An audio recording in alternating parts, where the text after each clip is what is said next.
Why is it important for the African Space Generation Workshop to be supported by agencies, industries, and government? Okay, so Africa is up and coming.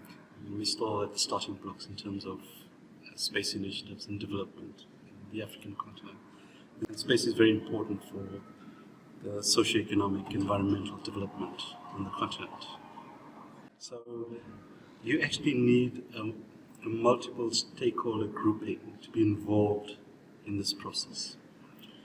Diversity becomes an important issue. So you're looking at it from a geographic perspective because you have different cultural underpinnings, which informs how you perceive knowledge, experience, and so on. The gender issues is very important as well. And then obviously the generational issues. So I may be working as a head of agency now, but what I'm doing now impacts the future generation. And I've just got to make sure that that generation actually buys into what I'm doing and I actually understand where their future lies as well. So that cultural and diversity of experiences needs to be put together. And that's why I think bringing in the youth and sharing different perspectives, different experiences is very important for the development of the continent going forward from a socio-economic environmental perspective.